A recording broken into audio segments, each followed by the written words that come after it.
Good morning. We'll call to order the regularly scheduled meeting of March 9th, 2010 of the Indian River County Board of County Commissioners. At this moment, I'd like to invite Pastor Billy McLeod from the McLeod from the Central Assembly of God to give the invocation, and then the pledge will be led by County Administrator Joe Baird. Everyone, please rise. Welcome. Thank you. Father God, we thank you for this day. We thank you for your blessings. And we ask, Lord, today for wisdom in every decision that is made. We just pray that your anointing will be upon our commissioners in Jesus' name. Amen. Amen. Please face the flag. I pledge allegiance to the flag of the United States of America and to the republic for which it stands, one nation, under God, indivisible, with liberty and justice for all. Thank you. Before we proceed with the indulgence of the board, I believe Commissioner Davis has some special guests he would like to introduce. Commissioner Davis. Thank you, Chairman. Absolutely. Had the honor to, I just started, I guess, a couple days ago, had the Indian River Homeschoolers Association, or a representative from them, give me a call. And Miss Bradley, she's probably the point person on this. Her son has done quite a bit of volunteering in the commission office down there, just working on and learning some of the inner workings of the commission. And they had an opportunity as a field trip today to bring probably a good 15. They're right there in the back row. Brought them down. Had the opportunity to show them some of the inner workings of the commission. They're going to watch a little bit of the commission meeting and learn a little bit about county government. And then I understand they want to go look at the cameras, the intersections and the timings, and to see some of that. So they'll be here. They're right here in the back. Thank you very much. Appreciate y'all coming down. And certainly it's nice to have you.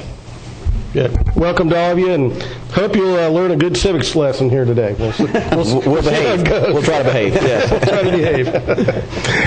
Thank you very much, Commissioner. Takes us to item 4, additions or deletions to the agenda. Is there any changes? Move to approve the agenda as printed. Second. All right, we have a motion from Commissioner Davis, second by Commissioner Slurry. All those in favor signify with aye. Aye. Passes unanimously. Thank you. No proclamations, no minutes, no informational items.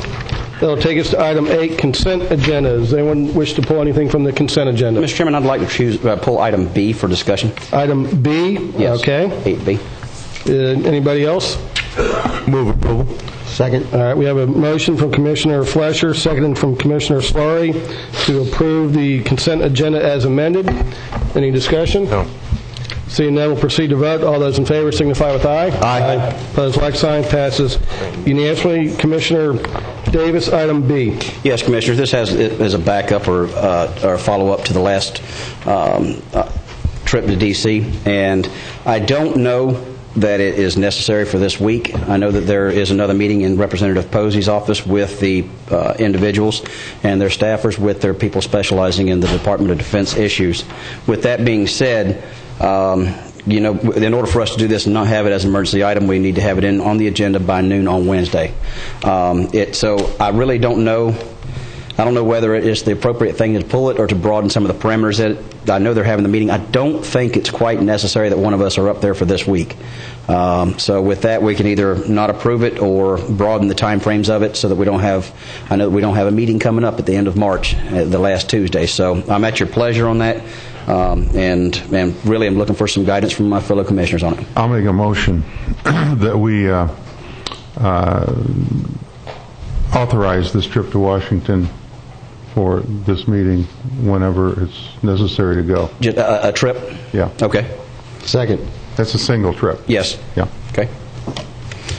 That would probably do, just so we don't have to, looking at the end of the month, that's a lot of time in between. So. Yeah, and also I got a call late yesterday from Congressman Posey's office, one of his aides, and they do have a meeting scheduled for this Thursday, 3:30. I don't think we need to have someone there, but these things might be ongoing, so I think it's good that we give you the flexibility to get there if needed. Okay. So we have a motion, basically, so from the agenda item, we're just going to scratch the actual date in there and just authorize Commissioner Davis to take one additional trip to Washington, D.C. if needed. Is that okay? Everybody sounds good. Thank you, Commissioner. Any comments, discussion? Seeing none, we'll go ahead and proceed to vote. All those in favor signify with aye. Aye. Opposed, like sign. Passes unanimously. Thank you. Nothing under constitutional officers. Takes us to public items. There's no public hearings. There's no public discussion. Mr. Plakowicz, would you please do the honors to read the public notice items for us, please? Item 10C. This being my first time doing that, you want me to read the entire thing? Unfortunately, I think for the record it does need to be, and they're kind of long, so that's why I kicked it over to you. Okay, item 10C, public notice items. Notice of scheduled public hearings, March 23, 2010. A, consideration of proposed amendments to LDR Chapters 911, 926, and 927 for landscaping and tree mitigation regulations, which is a legislative function. B, office products request to rezone plus or minus .91 acres from CH Heavy Commercial District to CG General Commercial District, which is a quasi-judicial matter. C, 510 LLC's request to amend the comprehensive plan to redesignate plus or minus 6.4 acres from L2 low-density residential 2 up to 6 units per acre to CI commercial industrial, and to rezone those plus or minus 6.4 acres from RM6 multifamily residential district up to 6 units per 1 acre to CG commercial general.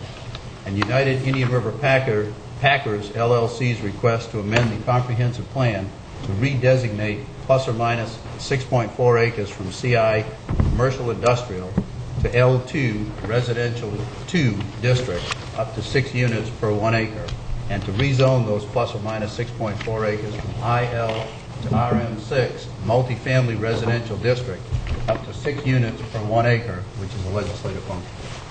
D, county-initiated request to redesignate plus or minus 27.97 acres from L1 low-density residential 1 up to 3 units per acre, and CI commercial industrial to CI conservation I district, 0 density, and rezone those plus or minus 27.97 acres from A1 agricultural 1 district up to 1 unit per 5 acres, and CL limited commercial district to Con 1 conservation 1 district, which is 0 density, redesignate plus or minus 37.48 acres from AG1 agricultural 1 district up to 1 unit per 5 acres, and R rural residential district up to 1 unit per 1 acre to C1 conservation 1 district, 0 density, and rezone those plus or minus 37.48 acres from A1 agricultural 1 district up to 1 unit per 5 acres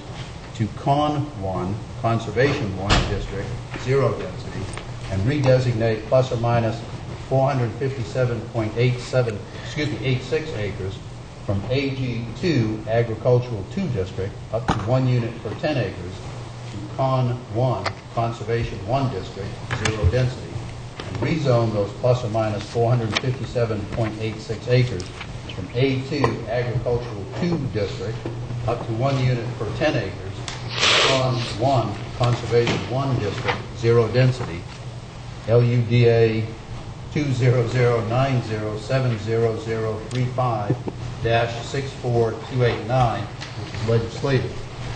We're done. We do Well done, absolutely. Yeah. We do that to all new county attorneys, but if it happens again, I bet you'll have an assistant county attorney reading that. Okay, well, thank you very much, Alan. We have no county administrator matters. I just homeschoolers, we don't usually go this quick. This is going fairly smooth, so it's not always like this, just so you all know. But if we finish in a half hour, I want you to come back next week. That takes us to departmental matters, 12I, Public Works, staff update on the Sector 3 beach renourishment project. Welcome, Mr. Mora.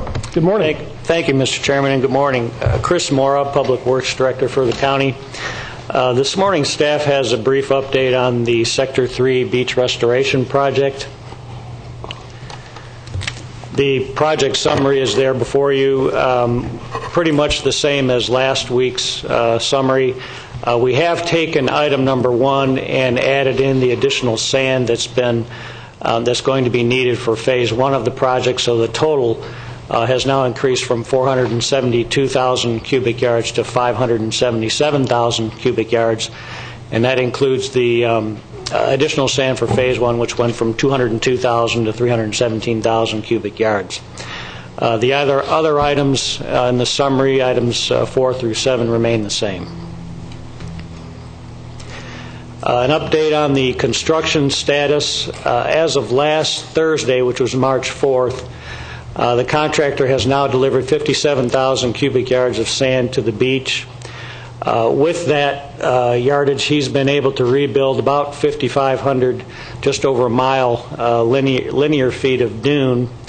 And of that dune construction, and of that 5,500 feet, he's been able to completely reconstruct about 1,500 feet of the beach line. And that's in front of the Sea Oaks property. So he's got 1,500 feet fully constructed, which means that he can bill us for that section that he's finished.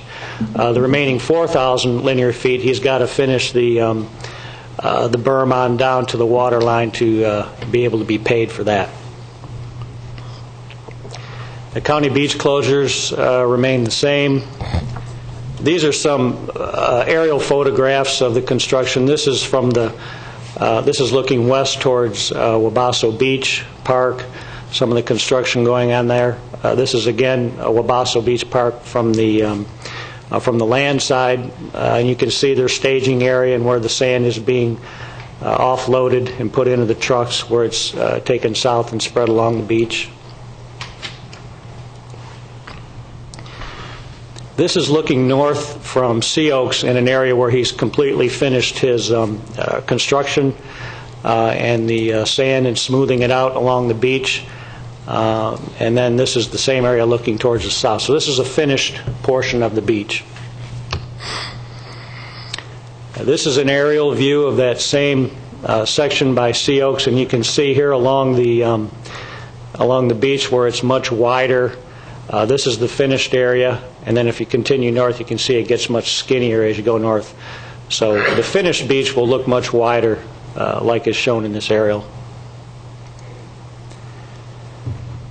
If we look at the timeline versus volume, currently we're at, well, as of last Thursday on March 4th, about 30% of the contract time has elapsed. And in the volume, he's reached 57,000 cubic yards, which is about 18% of the volume. So he's still behind on his volume versus time. In order to make that up, he's going to need to bring in approximately 5,300 cubic yards per day, which equates to about 295 truckloads. If we look at his production last week, as far as the number of trucks per day, and keeping in mind he's got to meet 295. He met that on one day, which was Monday, and then throughout the week his production went down. On the contract side of this project, as you may recall, the board approved a portion of Ranger's change order number 1, roughly half, back on February 2nd. In the last board meeting, the board instructed the county's coastal engineering consultant to look at the remainder, or the balance of change order number 1. As part of that analysis, Coastal Tech is going to look at Ranger's justification for that additional compensation, which was to cover their increased sand processing costs, additional dredge, and so forth. Coastal Tech is also going to be evaluating the county's request, because the county felt that there should be a credit due to the county because they're now using sand sources much closer to the beach. They're pulling about 90% of their sand from the Ranch Road Lake mine, which is much closer than the mines that they had originally intended to use. Ranger is also going to submit a request for compensation, change order number 2, for the additional sand. Remember, we mentioned that the sand volume for Phase 1 has increased from 202 to 317,000 cubic yards. They're going to be submitting a change order number 2 as far as how much it's going to cost to supply that additional sand. Now, this idea of additional sand is a little tricky. If we look at that, If you remember, the original amount for Phase 1 was 202,000 cubic yards. We had built in an adjustment in Phase 1 in the contract that he could supply up to 33% more at the unit price, and that was built into the contract. So there was a 33% adjustment factor up or down built into that. If we add the 33%, that means that the first 269,000 cubic yards should be at that same unit price. We're actually asking for 57% more, which is the 317,000. So what we're looking for is the difference between the 33% and the 57% in this change order number 2. Staff feels that the change order number 1 and number 2, we're going to have enough information hopefully to bring that back to the board at the next meeting. Some of the commissioners have been asking for cost updates, so we've gone ahead and updated our cost comparison spreadsheet. And the offshore numbers, what the offshore would have cost, is shown here on the bottom of the red column. And that's that number right there. The almost 14.2 million is what we project the offshore cost would have been had we chosen an offshore contractor. Their Ranger's current cost, and this is a little bit conservative in that we've included the entirety of change order number 1. This would be the Upland cost, and that's the yellow number here. And you can see at $13.5 million, which includes the entire $984,000 change order number 1, is still less, about $600,000 less than what the offshore would have been. And then as far as revenues available, that's the green number here. We're a little bit over, if we include the full change order number 1, we're a little bit over the available revenues that we estimated back in September. But we feel that it's still a viable project because we've also included in there this mitigation, the $1.6 million mitigation for the reef replacement should the reef be damaged. And that's still a cost that we would not incur until about 3 years out. So in that 3 years' time, we'd have additional tourist tax, sales tax revenues coming in to cover that.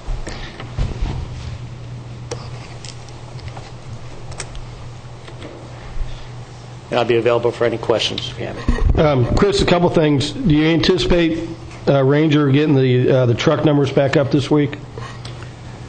I haven't gotten the truck numbers for this week, but they are trying to ramp up their production of sand. And my understanding is it's the mine that's not able to produce the sand quickly enough. And so what happens is they gear up over the weekend, stockpile the sand, and then they're ready to go on Monday. But then they have a hard time keeping up, so that's why the numbers go down as you get towards Friday. But they are trying to ramp up their production and keep. And my understanding is they brought in a third dredge over the weekend, and they're getting that ramped up? That's correct. Okay. Have they started pulling sand from that third dredge that is utilized? That I don't know. I know they've been working to get it deployed, and there's a significant amount of piping and so forth that has to go with that, so they're working on that. Okay. And back last Monday when they did have the almost 300 trucks a day, are we getting any calls in about complaints on the truck traffic, or how's that going? No, we've had very, very few complaints over the truck traffic. So. Okay, good. And just could you make sure that all this information is updated to our Sector 3 website link so that people can access that? And yes, we'll put that on the website too. Okay. Any other questions for staff? No? Thank you, Chris. Appreciate it. Takes us to 12J, Utility Services, Item 1, Oslo Road, 8-inch water main extension from 8th Court to 9th Court. Approval. We have a motion from Commissioner Wheeler. Second. Second by Commissioner Solari. Is there any discussion? Seeing none, we'll proceed to vote. All those in favor signify with aye. Aye. Opposed, like sign. Passes unanimously. Item 2, Indian River County, Indian River Shores, and the City of Vero Beach Consolidation of Utilities Study. Memorandum dated March 2, 2010. Mr. Olson, welcome and good morning. Good morning. For the record, Eric Olson, Director of Utilities. As the board may recall, back in October 15th, there was a joint meeting with the Indian River County Commission, Council for the City of Vero Beach, as well as Indian River Shores, and representatives from the City of Fellsmere. The intent of the meeting was to discuss possibilities of consolidation and to discuss the opportunities that may or may not exist in the process of that. As an outcome of that, there was a unanimous vote on all parts to instruct the development of a 6-member committee, 2 of which from Indian River County, myself and Jason Brown, and 2 from the City of Vero Beach and Indian River Shores. Basically, the intent was to construct or develop a RFQ. We've done that to get consultants. Last February 25th, we did have a kind of an all-day session wherein the committee listened to the presentations of all the consultants. There were a total of 5. And in the process of that, there was a vote, and at the end of the vote, at the end of the day, the top ranked team was GAI, which is really Jerry Hartman. For the board's a little bit of information, Jerry Hartman actually has done work for Indian River County. In fact, the current rate study that we utilize right this minute, that was back in 1999, was done by Jerry Hartman under a different company. This is a different company at this point. Where we're at today, each of the 3 entities were to go back to their respective boards and councils and get a ratification or an affirmation of the selection of the top team. The number 1 team, GAI, was followed by Post Buckley, Shue, and Jernigan. Now, the next step, if all the boards, including yourself, approve of this ranking with GAI being number 1, we're going to meet next Thursday on the 18th. We'll meet back with the City of Vero Beach again, and the intent of that meeting is to hammer out the final elements of the scope of work and try to develop a cost. From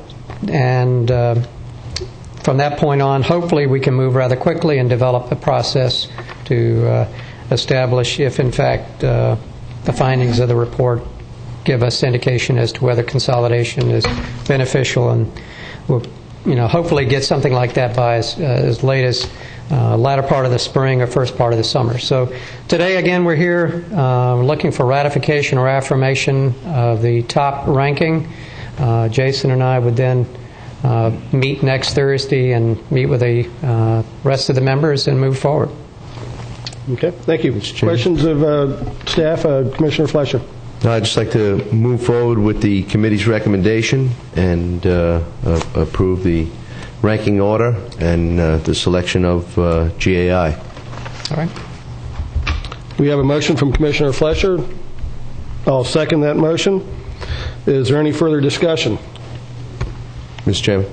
Commissioner Fletcher. I was very impressed at the selection of the committee that was chosen as we move forward, and I had the opportunity to review some of the background of some of the suggested participants. Yeah. And I was very impressed, and I'm very impressed in the ranking order and how the numbers worked out, and it appears to be just about overwhelming. Yeah, and we're at this point, we're ready to proceed on and try to see what we can come up with at this point. Okay. Thank you. Any further discussion from the board? Is there anyone from the audience that wishes to speak to this? Seeing none, we'll go ahead and proceed to vote. All those in favor signify with aye. Aye. Okay. Opposed, like sign. Passes unanimously.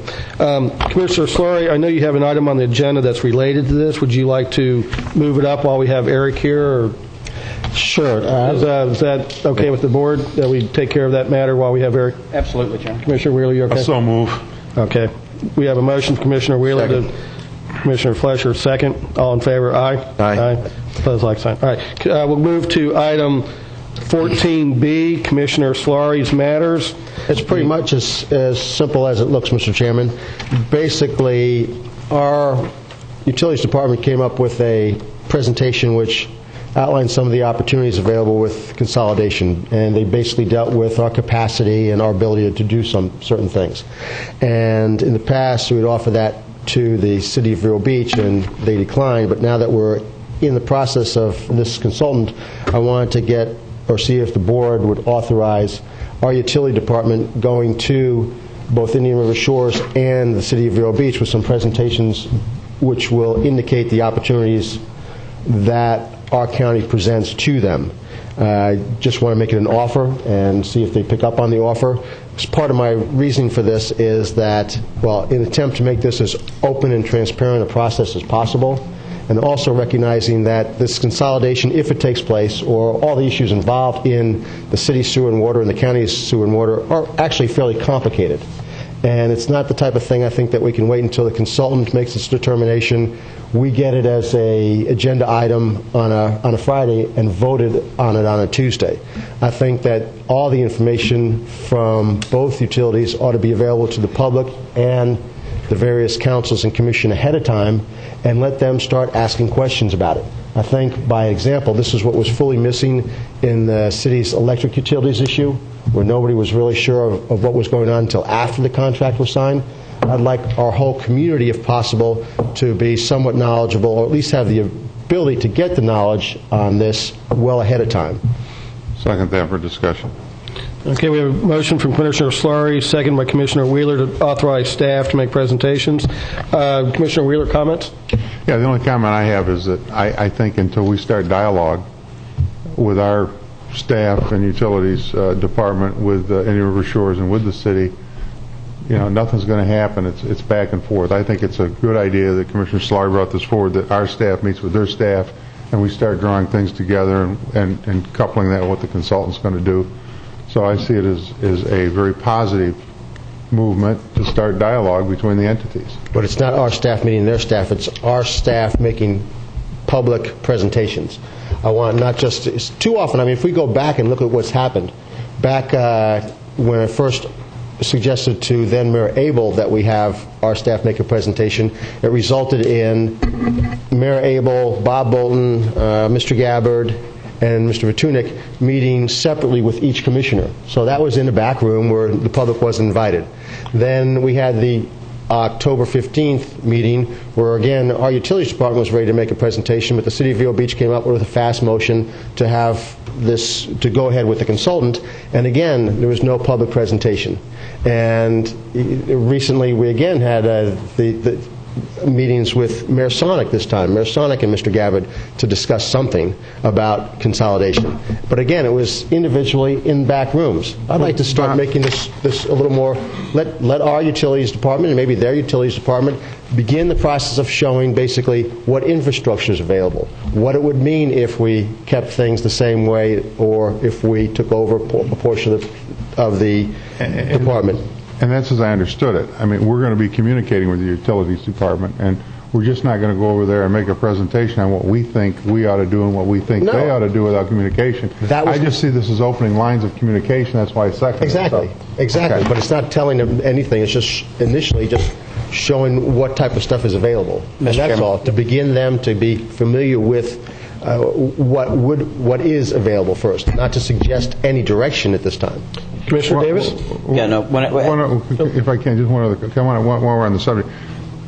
I want to make sure I understand what I seconded it. Okay.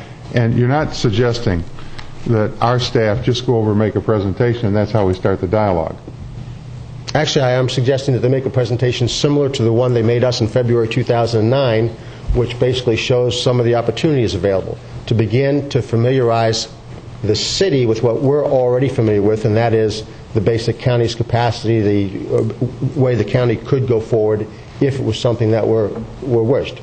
Yeah, I'd like to see that done with staff and get comments from both sides and look at the pros and cons rather than just throw something out into the public, if I'm understanding your motion. Throw something out into the public and say, here's what we can do for you, now what's your position?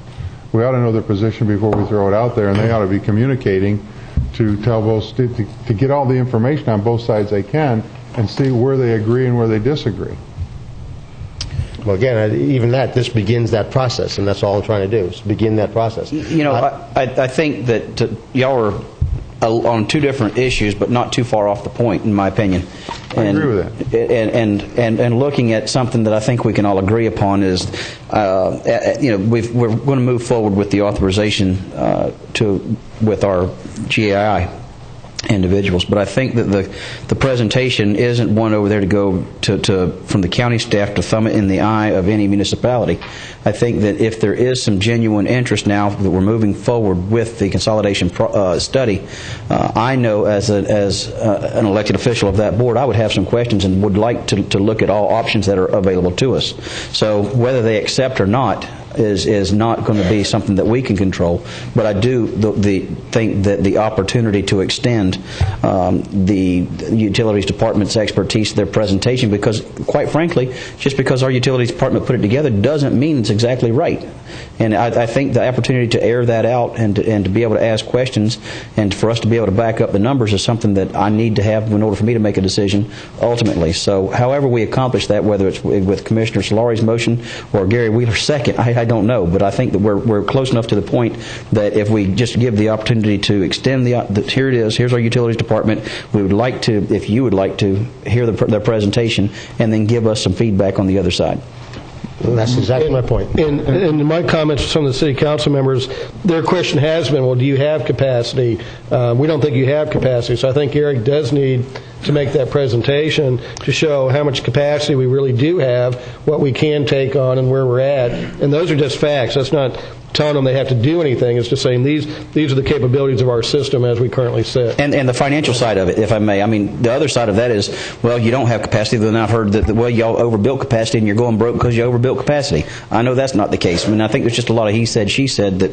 There is. And that's exactly my point about an open, transparent process. Unless it's open and transparent, unless everybody can hear the questions and the same answers at the same time, then individuals can go to individually different people and say whatever they want. Mm-hmm. And I think too much of that has happened. I'd like to break that out and stop that now and begin, again, very simply, open, transparent process, that all the answers be made to all the people at the same time, and then let them come up with the next set of questions. This ought not to be just one set of questions and answers. I believe that this will be a continuing set of questions and answers as we move through the process. But unless we make this open and transparent from the beginning, we'll never get to that point.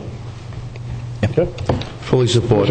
I believe that a full presentation before both councils would be well in order and probably remove a lot of the indecision and a lot of the banter that we're hearing about what type of infrastructure we do have, what's available, and who's going to bear the cost. I believe that the GAI is going to do an excellent job for us, all concerned, and delineate where we need to go and assess it properly, professionally. But I believe that our Utilities Department most certainly should be putting a presentation before the councils, before the cameras, before the audio, and before the people. And I think that's one thing we left off. We do have the southern barrier island residents that you might want to just include in your motion in that, because you have Indian River Shores and the City of Vero Beach. That's kind of a no-brainer. But then you also have the group down there to the south that is. There's the South Beach Property Owners Association. I guess is the largest group. Should we make the same offer to them? I think so. Okay, I'd be happy to amend my motion to that effect. If I can get a second. Second. Okay, very good. Is there anyone from the audience that wishes to comment on this? Mr. Johnson, please come up.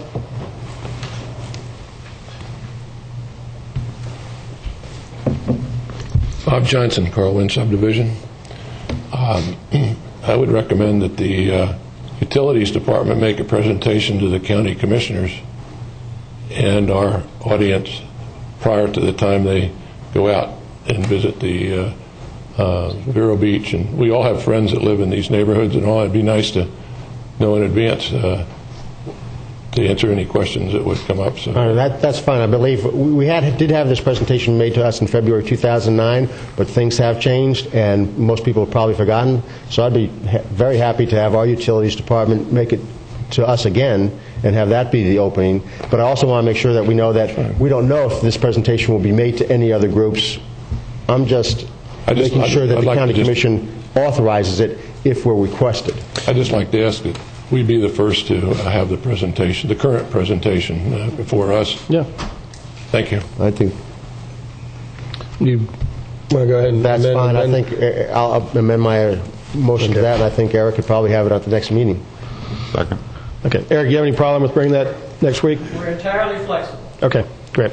All right. Just bent them in a hole. Eric's going to be a popular guy around here. Okay, so we have a motion to have staff come back and make a presentation to the board, and authorize staff also to make presentations to the councils of City of Vero Beach and the Town of Indian River Shores and the South Beach Property Owners Association. If requested by any of Yeah, absolutely, if invited. All right, so no further discussion. We'll proceed to vote. All those in favor signify with aye. Aye. Opposed, like sign. Passes unanimously. Thank you. We'll go back to our regularly scheduled programming now. That takes us to 13, County Attorney Matters, Item A, update on the court's decision regarding Ocean Concrete and the need to set a hearing date for the second half of April. Memorandum dated March 3rd, 2010. Mr. Glenn, good morning and welcome. Thank you, Mr. Chairman. For the record, my name is George Glenn, Assistant County Attorney. The first agenda item that I'll be presenting is the update on the Ocean Concrete appeal and the court's the updated decision that we need to hold a hearing on a couple of issues. The board might recall that on October 6, 2009, the Board of County Commissioners authorized the County Attorney's Office to take an appeal to the 4th District of an unfavorable decision rendered by the Circuit Court in the Ocean Concrete matter. That court has rendered a one-sentence rejection of our appeal, which means that the Circuit Court decision is now what stands as the guidance for how the county should proceed. A little background on before I tell you what that decision had stated. When Ocean Concrete filed their petition for certiorari with the Circuit Court, which was their appeal, they appealed two decisions. They appealed first the county's denial of a site plan application extension request, and second they appealed the denial of the site plan itself. Or what had happened is they still had discrepancies with their site plan at the time that their application expired, and so in essence that amounted to a denial of their site plan. The Circuit Court said, county, you used the wrong standard when you denied their application extension request. You looked at the criteria for an approved site plan and not at a application extension request. It was sort of semantics because they both required a good cause finding. But the court said, we want you to go back, hold a hearing, use the right standard, determine whether good cause exists to grant the application extension request. If you deny their application extension request, we want you then to hold a hearing on the denial of their site plan. So what the board needs to do is this county commission needs to set potentially two hearing dates. One for the denial of the site plan application extension, and depending on how that hearing goes, if the board approves their extension, there is no need to go to a second hearing on the denial of the site plan itself, because presumably they'll have another year to try to fix whatever deficiencies they had in their site plan. However, if the Board of County Commissioners denies the application extension request, the court has directed the county to hold a second hearing on the denial of the application itself. So I've spoken with lawyers representing Ocean Concrete. They've requested that the hearings be set no earlier than the second half of April. And I'm just here to ask if this board would like to hold the hearing, at least the first hearing, at a regularly scheduled meeting, or would they prefer to do it at a special call meeting? And then on the second hearing, which we should probably go ahead and set a date for, after speaking with planning staff, they've requested that we don't hold the hearings back to back, that if there is a need to hold the second hearing on the denial of the site plan, which means that this board would have rejected their application extension request, that there be at least a 2-week period before that hearing would occur. George, or maybe if I could have Bob Keating come down just to walk us through the two options here. If we approve the application extension request, Ocean Concrete will have another year to work on their site plan to try to get approval. Correct. Even though that use is no longer allowed on that property. Is that correct? That's something that staff is going to have to present, have to consider what form of vested rights they have on the issue.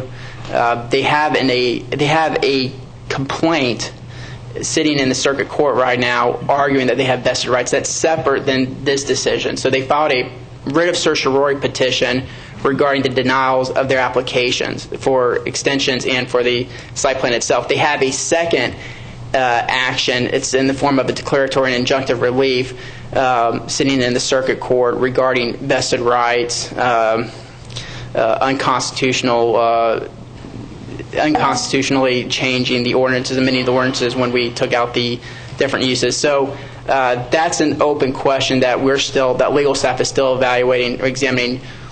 If you do approve the extension, what does that mean as far as, are they under the old rules or are they under the new rules? And that's something that we'll have an answer for you, I think, at the time of the hearing. But first, the court's telling you just need to hold a hearing. Before you decide that, you need to hold a hearing to see if they met the criteria whether they met the criteria of a good cause showing for granting an application extension request. That's the first thing the board has to do. Mr. Chairman. Let me have Alan weigh in, then I'll come to you, Commissioner Davis. What I was going to say is, Is his light on? under general law, when a site plan application is submitted, that application is decided under the code in existence at the time of approval or rejection of the site plan. However, and that's basically where staff was headed here, because the code changed, as you know, between the filing of the second application for site plan approval and the expiration of that application. There are, however, some exceptions to that, which deal with vested rights and some constitutional arguments, estoppel arguments, bad faith arguments, and you mix all those things together, and if they all line up correctly, then notwithstanding that there has been a change in code, under certain circumstances, the old code has to be applied. That's basically Ocean Concrete's argument. They're saying that under those different circumstances, we're entitled to have the old code applied. So that issue, I think in the past what has happened is staff has basically said, okay, we will assume you're correct for the purposes of finding out if you can meet the old code, but ultimately we reserve the right to say that it's not the old code, it's the new code that does apply. We're going to make a final decision on that question. I've kind of come into this picture and said I really think you need to make that decision earlier in the process so that everybody knows as the process goes forward whether it's the old code or the new code. But right now, you're on basically the procedural issue. The court has sent it back and said staff denied the extension of the site plan application. The staff did that on the basis of the change in the code. The court is saying that reason cannot be used anymore to deny the extension. So now we're coming back here on a hearing of whether there's any other reason to deny the extension.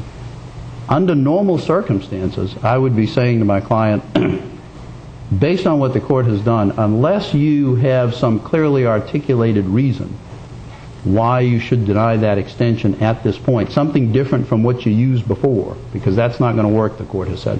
Unless you have some clearly articulated reason for denying that extension, then efficiency would suggest that you simply agree to the extension. You don't need to hold that hearing that the court is ordering you to do. Now, whether you want to start thinking of those possibilities, I don't know, because the other issue you're facing, I know this is an issue of great public interest. The public may want to be heard on this question of whether or not there's good cause to deny the extension. And if that's the case, then I think what you need to do is go ahead and set a hearing on this extension question, determine if there is or is not good cause. Staff will take a good look at that question and make a recommendation. You can hear from the public and you can make a decision. If you decide that good cause does not exist and therefore the extension should be granted, then the matter will go back to staff in that extended one-year review for the site plan application.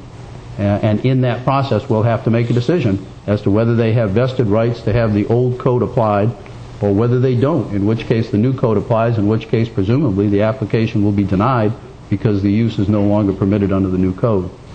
That's kind of a long-winded explanation as I see this thing. Mr. Chairman.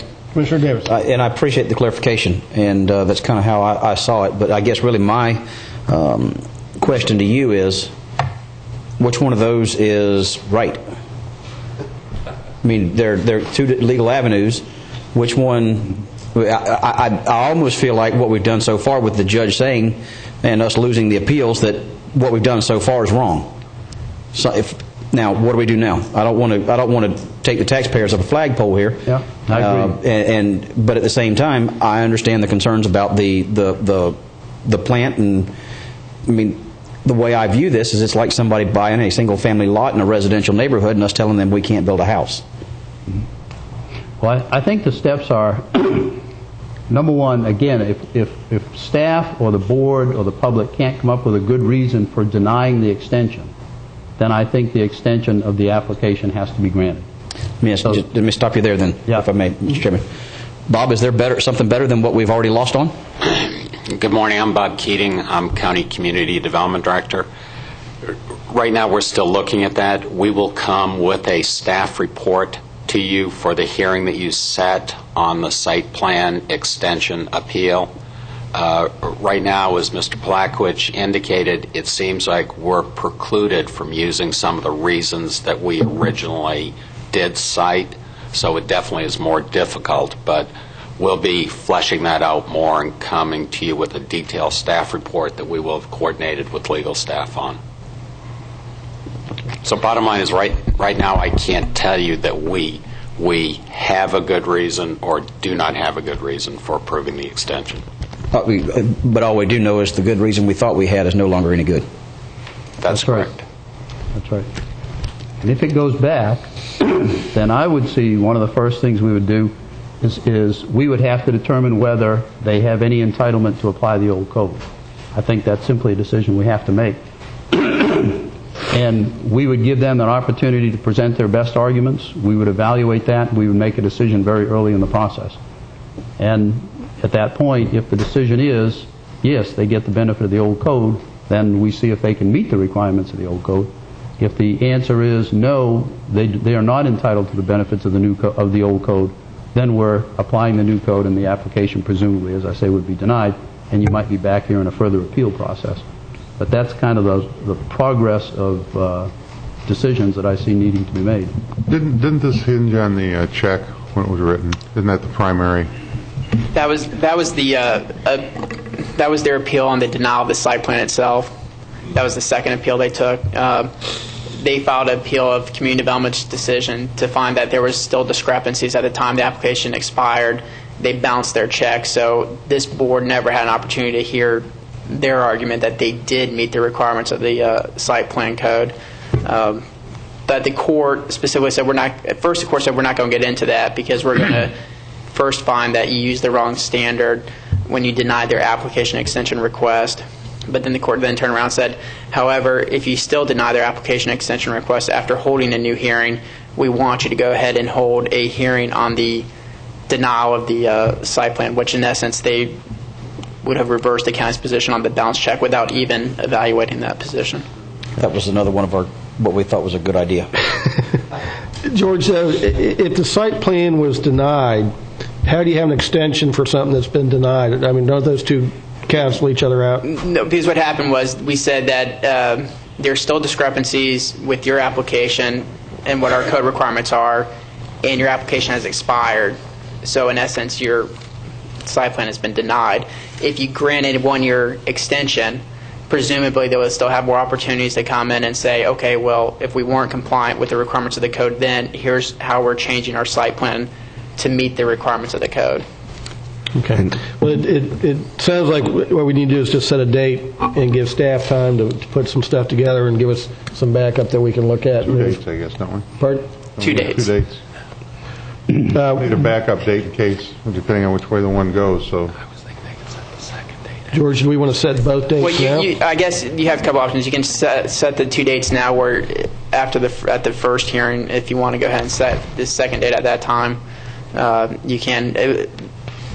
My recommendation was that you set both dates today, but it might be more beneficial if you set the date for the first hearing, and then if there is a need for a second hearing, go ahead and coordinate with your calendars and see what would be an appropriate time. There's no requirement to set both hearings today. The only court requirement is you set the first hearing. And, frankly, I don't think there's anything wrong with setting that first hearing and seeing how it goes. And if in fact, you decide to deny the extension, then go ahead and set the second hearing, which is on the appeal itself. Mr. Chairman. Commissioner Wheeler. I make a motion that we set the date for the regular meeting on April 20th for the public hearing. Second. Okay. Mr. Chairman, Yes, Commissioner Davis. for discussion? Yes. I'd like to go ahead and tentatively set both dates while we're doing this. Just dragging this out and dragging it out and dragging it out, I think that it's going to, assuming that we set the date and that date ends at a time whenever it's 2 weeks before our meeting, we need to move on with a decision. And I don't know what that decision will be, but we need to go ahead and be prepared for that second meeting. I'd like to go ahead and set both of them today. What if we, suggestion, if we set it for like the third Tuesday after that meeting if we need it? They still have to advertise, 14 days or 10 days out or whatever. We may not have to advertise or may not have to have it, but at least everybody would know what the rules are. And the applicant did make a request that there be some time in between the two. Was it applicant or Bob? Staff It was requested staff. that there, and I'm presumably that the... Well, I'd like to satisfy either request. Yeah. Bob, how much time do you need? 3 weeks would be fine. 3 weeks later. Well, if we say May 18th, then that'll be the third Tuesday after the April That works. 20th meeting. Does that keep us in line with the courts saying, was it the courts telling us the The court time? just says we have to have the one hearing, so we're going to schedule that. One hearing for the second half of April, so they did give us a time frame to have that meeting. Actually, it'd be the meeting before that, I think. Mr. Chairman. Well, we have the 4th, the 11th, and the 18th.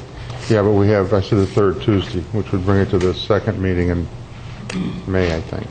Look at my calendar here. Huh?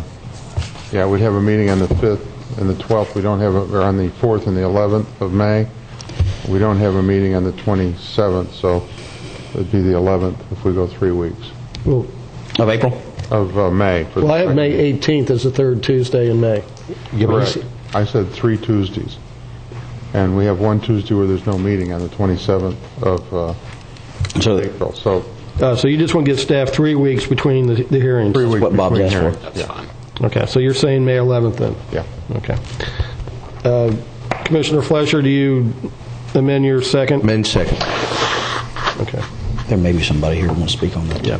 All right, so where the motion stands now is to schedule a hearing, and this is a hearing for the application extension request to be held on April 20th, and then the second meeting scheduled for May 11th would be to hear the denial of the site plan. If it's necessary. If necessary, okay. All right, we're all clear where we stand on that? Yes. Okay. Is there anyone from the audience that wishes to speak to this matter? Okay, seeing none, we'll go ahead and proceed to vote on the motion. All those in favor signify with aye. Aye. Aye. Opposed, like sign. Motion passes 5-0. Thank you. Item 13B, consideration of proposed settlement between the City of Fellsmere, Department of Community Affairs, Fellsmere Joint Venture, and Indian River County. Memorandum dated March 3rd, 2010. Mr. Glenn. Thank you, Mr. Chairman. Again, George Glenn, Assistant County Attorney for the record.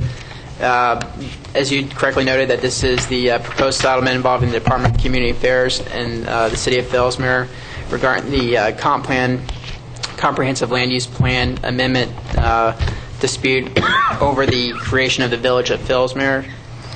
First, I'd like to go ahead and apologize. Normally, we would not bring an item forward that was not concrete. We know we're asking you to tentatively approve a settlement that is still evolving ever so slightly, even up to today. But time is of the essence. Hearing before the department, the Division of Administrative Hearings, has been set for the 23rd of this month, and the Department of Community Affairs requested last Tuesday that I go ahead and try to get approval from this commission at today's meeting, so that we can go ahead and all the parties can be certain that we do not need to ramp up and prepare for the division for the DOA hearing. I received an email this morning from DCA. I guess they've been in communications with the City of Fellsmere. Apparently, they are on the same page, and that tomorrow the City of Fellsmere will send a final draft version of the Villages of Fellsmere to the DCA. And once DCA signs off, they'll send us a copy, and that's what will be incorporated into the settlement agreement. The Villages of Fellsmere is quite extensive. I'd just like to maybe go over 4 highlights of where we are today compared to, say, where we were last year, and what I think is improvements in the Villages of Fellsmere. One is the number of units. Originally, the Villages of Fellsmere sought to have over 36,000 units on the property, along with their Fellsmere's proposed comp plan change for the Anson 2500, which was also annexed into the city of Fellsmere.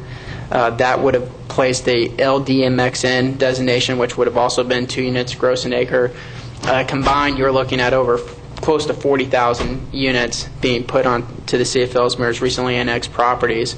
With the settlement, Fellsmere will have an opportunity to develop up to 8,100 units. And those units are tied to a job creation standard. So I think the first benefit is the number of units have been reduced from, depending on whether you're just looking at the Villages of Fellsmere on the Fellsmere joint venture property and also the Anson 2500, you're looking at a reduction from 40,000 to 8,100. And actually, I think what the DCA has said is we'll allow you 4,700 units roughly, but to get to that 8,100, you have to show concrete job creation numbers. So you have a reduction in units, you have new job creation standards placed into the Villages of Fellsmere comp plan provision. You have a significant increase in the amount of open space in the form of a countryside. I believe the original submittal called for 35% of the gross property to be in countryside. The new agreement calls for 50% to be in countryside. And the development is centered around clustered villages, which promotes walkable communities and is typically better for transient, requires less traffic being put on the roads. These are the 4 major highlights, I think, of where the process was a year ago and where the process is today. If I had to describe the settlement, I would say, in one word, I would say compromise. I think all the parties compromise, and I think the city of Fellsmere has done a good job providing a new Villages of Fellsmere that's substantially improved from the original version, and I think DCA has worked hard with the city of Fellsmere to create this new classification. And although we are still tweaking some of the language, what I sent you yesterday is probably 99.99% of what the final documents are going to look like. And so what staff is requesting is that the board authorize the chairman to execute the settlement agreement once legal staff has received the final version of all these settlement documents. George, a couple questions, and Commissioners, late yesterday afternoon an email was sent with 3 documents. I don't know if everybody had a chance to print those out yet, but one is a single page of just some editing revisions that was sent out. The second item was the actual kind of the legal settlement document, and then the third item was a fairly lengthy copy of the entire Village of Fellsmere comp plan element. George, a couple questions on the single page revisions. Yes. There it refers to some of the units as 19,750 units, but you're saying it's capped at 8,100? Right. Can you clarify that? The total property, the comp plan is going to contain, their comp plan provision is going to contain a policy that says that the overall total development cannot exceed 19,750 units. What they're getting approved for by the Department of Community Affairs is a Phase 1, 8,100 units, of which is tied to a job creation number. If they meet the job creation numbers and they're able to have a demand that results in 8,100 units being developed, there is ability for the city and for the landowner to come in for future phases to develop more of their property up to 19,750 units. But whereas before the comp plan sought to vest in the comp plan change 36,000 units, DCA has pulled back and said, no, it's 8,100 units, with the possibility, if you can justify with new data and analysis and you can justify with the job creation numbers, that you can potentially reach up to 19,750 units. But for Phase 1, all that's being approved is 8,100 units. Okay. Commissioner Davis? Help me explain or understand, I guess, how the 2 entities, you have the Anson parcels and you have Fellsmere joint venture, How are these two being tied together with the 8,100 units? Well, my understanding is that when DCA raised its concerns, the Anson property dropped out. So in the initial process, it was to create the Villages of Fellsmere designation and to apply to the Fellsmere joint venture properties. And it was to also apply their LDMXN, which is their mixed-use development classification, to the Anson property. But when DCA, I think, threw up red flags, Anson backed out. So now what we're just looking at is the classification of the Villages of Fellsmere to the Fellsmere joint venture property. Okay, and so the Anson parcels are still in the process of or annexed and still moving forward. They're just not under the Villages of Fellsmere with the DCA's. And what is the LDMXN? That sounds like a Super Bowl. I think it's low-density mixed-use neighborhoods. It's their form of sort of a mixed-use development. It's LDRs be land use development regulation, mixed use. No, actually, it's low-density mixed-use neighborhood. Thank you. And it is a land use designation. Okay. All right. And actually, if I could just add a little bit, yes, originally the Fellsmere joint venture property, which is almost 19,000 acres, and the Anson 2,500, which is about 2,500 acres, came in for a proposed comprehensive plan change. When DCA raised its concerns, the city opted to remove the Anson 2,500 parcel from the comp plan amendment. And that's the parcel that was going to have the LDMXN designation applied to it. Right now, that's off the table indefinitely. They probably will not be pursuing that because one of DCA's objections to the comp plan amendments that were submitted was that the city didn't show adequate need for all of the development that would have been allowed if the comp plan amendments had been approved. So right now, after a lot of work and a lot of negotiation, DCA has accepted the 8171 units for Phase 1 of the Fellsmere joint venture property as the maximum number of units that can be accommodated based on the need that Fellsmere has justified so far. So in order to either go to Phase 2 of Fellsmere joint venture or to bring in the Anson 2,500, Fellsmere would have to show additional need. So right now, the Anson property is not even in the process of getting annexed anymore. It's just on hold? It's annexed, but not getting its land use designation changed. So it's just there? That's true. It's staying as 1 unit per 5 acres with the county designation. Okay. Commissioner Wheeler? I guess what you're asking us to do is to pre-approve what staff would finalize before, what was the meeting on the 23rd with DCA? Or the agreement, this morning there was communication between DCA and the City of Fellsmere, and the City of Fellsmere acknowledged that they would incorporate the changes in the one-page document, and they asked for one minor modification, which DCA accepted. So presumably, as of 9 o'clock this morning, there's a final agreement. City of Fellsmere will submit the Villages of Fellsmere comp plan provision to DCA. DCA will distribute it, and that will go in as Exhibit B to the settlement agreement, which is one of the documents I sent you yesterday. And the City Council of Fellsmere has to approve this, or they're going to approve it? The City of Fellsmere Council has to approve it. This week? They have a hearing set. Yes.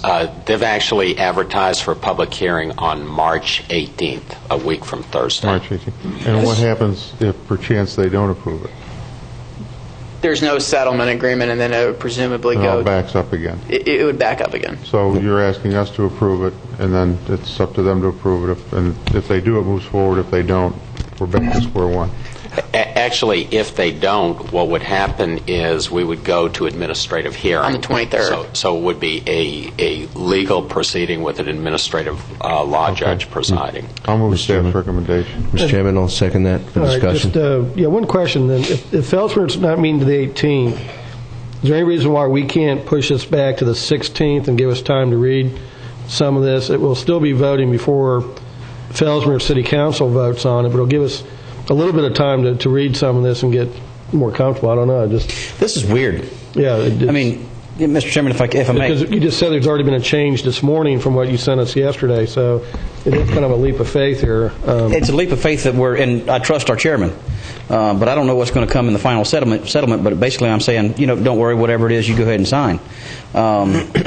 And then at the same time, Commissioner Wheeler's comments about the city of Fellsmere, I almost wonder what would be wrong if we were to withdraw our interpleader status and just let them go ahead and hammer this out now that we've had our 2 cents in what we were concerned with.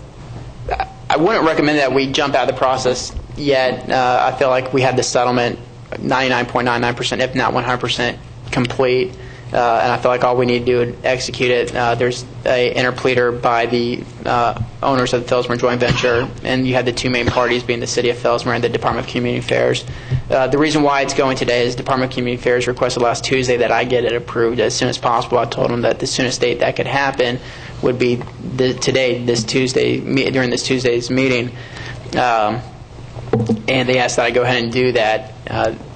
It just happened to be that it's just dragged out over longer course, making these final changes that I think DC anticipated. They've asked that we execute it today. If the City of Fellsmere is not going to execute till a week from Thursday, I think as long as there's a comfort level that this board will approve upon reading up on anything objectionable, I think we could possibly wait a week. I'm just moving on DCA's request. DCA wanted us to proceed and try to approve the document this week. From the very beginning, our position was sort of we wanted to be involved in the process, and if DCA was happy with the document, we really weren't going to, throw up any roadblocks in front of DCA in their process. I personally, I don't think I'll have any issues to not approve it, but I think just we owe it to the constituents that we need to take a look at it and give it a read over, and there's still some moving parts. And I just, I think as far as a pretty complex document like this, we just need a week to read it over. And again, I think we'll certainly go, or at least my opinion, I'll go staff recommendation here, but I just feel I need to look at it and get comfortable to do that. What does that mean to the process, though? Well, again, if Fellsmere isn't meeting till the 18th, we can bring this back on the 16th, approve it, and then Fellsmere will approve it, and it all goes to DCA, and we're all good. I don't think. Do we need a motion to tentatively approve this then, if it doesn't change? Because I think they're asking for something out of us to be able to move forward, or to make sure that we don't have any issues, so they have to schedule a hearing date. They don't want to have to. The concern is with the meeting set for the 23rd. If you get to next week and you still haven't made up your mind, the concern is, they need to be preparing for a hearing. They have to go on the assumption that there is going to be a hearing, and then they're going to have to do a lot of discovery, interrogatories, depositions, and that was something that I think they were hoping to have to avoid by getting certainty by having the board approve at this meeting. I think if the board shows potentially that it's willing to approve it, but they feel more comfortable after reading it, I think we could. Now, let me, Commissioner Wheeler, then I'll come to Commissioner Fletcher. I changed my motion to move this forward to and bring it back for the 16th for final approval. Okay. Would you like to? I think that they're asking for tentative approval at the same time, though, not just to reconsider it. I think they've made a lot of progress, and I'm not. Would you, in your motion, would you say? Because really, what I'd like to do is. Well, how about in my motion if I say we just want to read the material, but that's what we're moving forward for. That we basically agree with everything now, and if what we got was the same that was presented to us today, we'd okay it. Yeah. So maybe if your motion is just that we conceptually approve this today, and then we'll give a final approval on next week. Yeah, and that'll work. Just make it subject to review of the final document. There you go. Approve. Whatever he's subject to review. There you go. Why didn't you say that 15 minutes ago? All right. I was listening carefully. I think how bad it'd be if we had Robert's Rules of Order there. I think the key to this thing is, I can understand why DCA, for the convenience of the parties, would like to get some indication out of this commission. But at the same time, if Fellsmere is not going to finalize until the 18th, I don't really see any reason why we can't finalize until the 16th. Yeah, and given all the discussion lately about contracts and reading them and stuff, I'd like to make sure. Save all your worksheets. I'm saving my notes right now. Commissioner Fletcher, will you amend your second? Mr. Chairman, I'm pleased to amend my second, and I agree with the recent discussion. Mr. Glenn, I just want to ask you, when you stated that we're looking at 99.99% of the contract, that 1%, again, that 0.0% that you're saying that might be there, we're the intervener. They've already gone through this. They're the applicant. We're looking at attempting to avoid a costly administrative hearing. I'd like the opportunity to hear from Jason Nunemaker today. Perhaps I see he's in the audience. I think that would codify our understanding. I'm very supportive of this. I believe that there has been great concessions that has taken place, and I think we can look forward to an approval. Would there be any reason why we couldn't hear from Mr. Nunemaker on the stance? And my question to you is, what is that 0.01% that we're looking at before we hear from Jason? Let me go ahead and say that as of the email communication this morning, the documents you received yesterday, which was the settlement, the Villages of Fellsmere, and that one-page changes, from the email this morning, the City of Fellsmere has agreed to incorporate those one page of changes into the VOF, and the only other change they requested was to change a word from that they will do something, that they may do something. And the entire document was going to go from a will to a may, and that apparently was going to settle the VOF, and that was the end of the changes, and that tomorrow morning we will see a final VOF draft. So the delay is just in about a will or a may, and it's not 34,000 units to 86,000 units. No, sir. I want to make it crystal clear that, absolutely. No, that only one doubt is just a matter of nomenclature. That was the communication this morning, that it's that they will incorporate the one page of changes that I sent you yesterday, and that the last request was that they change one word from a will to a may, and DCA has already said that they have no problem with it. So that's it. That's, according to the email communication this morning, that is going to be the final version. Okay. Good. Jason, good morning. Good morning, Chair. Good morning, Commissioners. It's good to be here. I can confirm that there won't be any substantive changes. DCA wouldn't permit it. I think planning staff and legal staff here can attest to that. All the major items are clearly settled. This has been one arduous task, and I think the reason for y'all's action today is to preclude any actions towards prepping for a DOA hearing. That's costly for us. It might not be costly on y'all's end, but it certainly costs staff time, and I think that's worth something. So that's why we'd ask for y'all's approval. I think the conceptual approval might get it. I hope so anyway. But I can guarantee you nothing will change in the document. What George outlined, the 4 points that he underscored, were the big points of disagreement. The form is good, the units are good. So I understand y'all's concern about seeing the final document. We definitely will have that for y'all, and we'd agree to appear on the 16th and review any additional issues that y'all may have. But we feel like we've really come a long way since we started this process. We've met with DCA numerous times. The last few meetings we met with the county in the county conference room on conference calls. So I think we've hammered out all the details.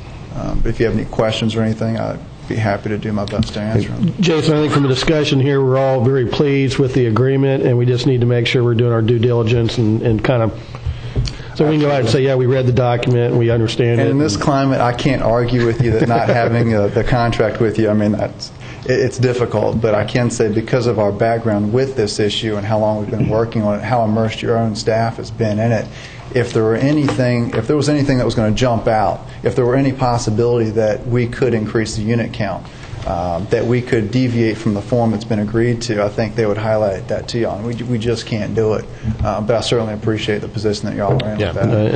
And I don't think anybody here is looking to go to an appeal or a DOA or anything like that. So we're just trying to make sure we do it correctly. Mr. Chairman, I just wanted to comment that we did have the opportunity to see it. I realized that you emailed that sometime after 4 o'clock, and I was in your office as you were doing it. We did have the opportunity to discuss it. I just wanted to make it clear that you weren't moving forward anything that had a whole lot of holes in it. It was just a matter of having that signed document. Okay. Jason, thank you for being here. Is there anyone else that wishes to speak on this issue? Alan, can you then just review what you recommend as a motion should be, that we are approving this contingent upon I think the motion would be that you are tentatively approving it subject to review of the final agreement, which you understand will be available next Tuesday the 16th. Right. Commissioner Wheeler, you're good with that? Yes. Commissioner Fletcher? Yes. Yep. Okay. No further discussion. We'll go ahead and proceed to vote. All those in favor signify with aye. Aye. Opposed, like sign. Passes unanimously. Thank you. Thank you. Takes us to item 13C, realignment of 101st Avenue and 102nd Terrace. Memorandum dated March 3, 2010. Good morning, Mr. DeBrawl. Welcome. Good morning, Commissioners. For the record, Bill DeBrawl, Deputy County Attorney. The Board has seen this matter once before and has asked staff to get some further clarification from the Division of State Lands concerning the proposed swap of 102nd and 101st. You can see there on your screens the proposed exchange. This was a two-part agreement that we entered into with the Board of Trustees. Phase 1 was an exchange of the Dean parcel and also Calvert Island for the water retention pond that's currently on the corner of 512 and 102nd. Phase 2 would call for an equal exchange of properties and realign 101st so it would line up with the entrance of Vero Lake Estates on the south side of the road. Staff has come up with 4 different options as far as this is concerned. They are outlined in your agenda material. You directed us back in December to approach the Division of State Lands and find out, number one, exactly how much money we had to deposit. Pursuant to the agreement, we had to place in a segregated account the amount of money necessary to remove all of the improvements in 102nd Terrace so that it could be returned to as close to its natural state as possible. Staff has discovered and decided that amount would be about $137,000. Secondly, the board directed us to approach the Division of State Lands to see if there would be a possibility of extending that 5-year period and be able to deposit the money when we are ready to go forward with building the road. And the Division of State Lands said no, that they were not willing to enter into any sort of extension, rather that they would prefer us to ask for to either close on the deal or bring it back at a later time when we wish to maybe do the exchange. So before you today, you have the understanding that it'll be about $137,000 that has to be placed into a segregated account.